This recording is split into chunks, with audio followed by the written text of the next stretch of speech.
Bonjour à tous, j'espère que vous allez super bien. Alors, dans la vidéo d'aujourd'hui, nous allons parler d'un sujet différent de ce que nous abordons souvent, différent des crypto-monnaies, de la bourse et du trading, mais tout aussi important. Nous allons parler du mindset. Car pour un entrepreneur, le mindset est l'élément le plus important dans son aventure entrepreneuriale. Alors, restez jusqu'à la fin de cette vidéo et ensemble, nous allons découvrir des faits que vous ignorez peut-être, mais qui sont capitaux. Et ils vous permettront de comprendre que nous devons vendre notre lit, nous devons nous réveiller afin que notre Afrique change. Bienvenue chez Light Finance.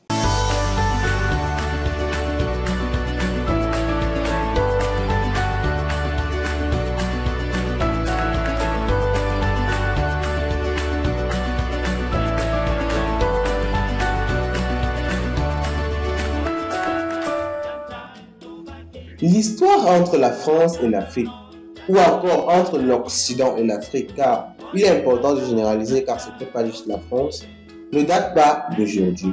Elle date il y a des milliers d'années. Je crois en l'an 1700.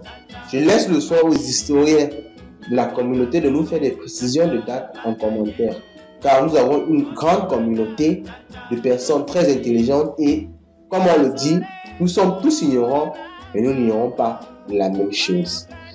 Nous avons connu la traite négrière, nous avons connu l'esclavage, nous avons connu la colonisation et aujourd'hui nous connaissons la néocolonisation. Alors ce passé assez trouble entre l'Afrique et la France, l'Afrique et l'Occident de façon générale, pousse les pays africains de nos jours à se retourner vers d'autres partenaires. Nous avons la Chine, nous avons la Russie, nous avons plusieurs autres partenaires vers lesquels les pays africains sont en train de se retourner aujourd'hui. Mais il est très important que nous ne commettions pas les mêmes erreurs que nous avons eu à commettre par le passé. Et pourtant, c'est ce qui a l'air d'arriver. La Chine-Afrique. Dans cette vidéo, nous n'allons pas nous attarder sur tous les faits car ils sont très nombreux. Je laisse le soin à chacun de faire les recherches dans les journaux, dans les télés, sur Internet pour avoir tous les détails de chaque affaire que nous allons évoquer dans la suite. Nous allons rapidement les balayer, mais nous allons nous attarder sur l'aspect mindset, car c'est le plus important pour nous. Alors, il y a quelques mois, nous avons été chamboulés d'apprendre les affaires de corruption du groupe Bolloré en Afrique. Des milliards de dollars étaient partagés à certains de nos dirigeants pour profiter de certains contrats juteux au déficit des Africains. Alors, il n'y a pas plus d'une semaine, l'affaire Congo Hold Up a soulevé l'Afrique centrale. Nous avons appris que des centaines de millions de dollars étaient détournés par la famille Kabila, de l'argent qui était normalement réservé aux impôts, au fisc, à tout ce qui est organisation internationale. Tout cet argent-là était détourné et dérobé à travers des systèmes sophistiqués mis en place par cette famille-là. Il a été rapporté dans cette affaire de Congo Hold Up que la Chine, et plus précisément certains groupes chinois, ont versé d'énormes pots de vin à certains dirigeants du Congo pour justement bénéficier de contrats encore plus juteux concernant l'exploitation des matières premières de ce pays-là, qui, en passant, est une mine d'or en Afrique. Comme un auteur français l'a dit, si l'Afrique est un fusil, alors le Congo en est la gâchette.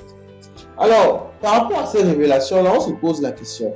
Des multiples entreprises que l'Afrique a lancées avec la Chine dans son continent, qu'est-ce qu'on doit encore savoir? Car cette affaire de Congo Hold Up n'est qu'un petit maillon, n'est qu'une petite goutte d'eau dans l'océan de chantier que la Chine a passé ou est en train de passer actuellement avec l'Afrique. Dans la suite, nous allons parler de quelques enjeux stratégiques ou encore de quelques chantiers que la Chine a en Afrique et qui soulèvent d'énormes questionnements et qui soulèvent d'énormes fâcheries. Le premier sujet qui va nous intéresser, c'est la saisie du port du Sri Lanka par la Chine pour une durée de 99 ans. Donc pendant près d'un siècle, la Chine va récolter les recettes du port du Sri Lanka.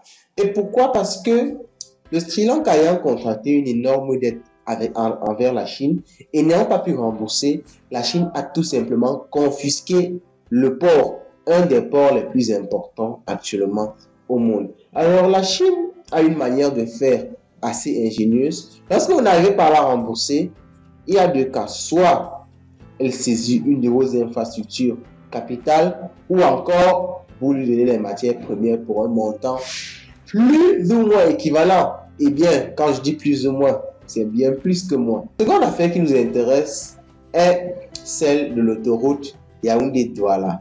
L'autoroute Douala-Yaoundé au Cameroun, qui est actuellement l'autoroute la plus chère au monde, est financée grandement par la Chine. Alors on se pose la question, quels sont les enjeux derrière cet aéroport-là? Si le Cameroun n'arrive pas à rembourser, qu'est-ce qu'on va nous saisir au Cameroun? La dernière affaire qui attire notre attention est la saisie de l'aéroport international d'Ouganda par la Chine.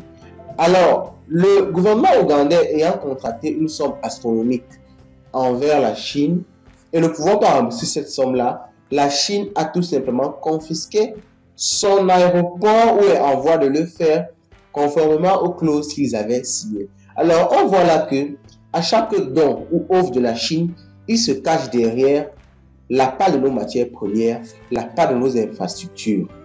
Alors, chère jeunesse africaine, je crois que c'est le moment pour nous de nous réveiller et de savoir qu'il y a des enjeux énormes qui se cachent derrière. La Chine est en train d'acheter toutes les terres en Afrique. La Chine a actuellement la plus grande dette de l'Afrique. C'est-à-dire, le plus grand créancier de l'Afrique actuellement, c'est la Chine. D'ici peu, vous pouvez être étonné de savoir que votre bailleur est un Chinois.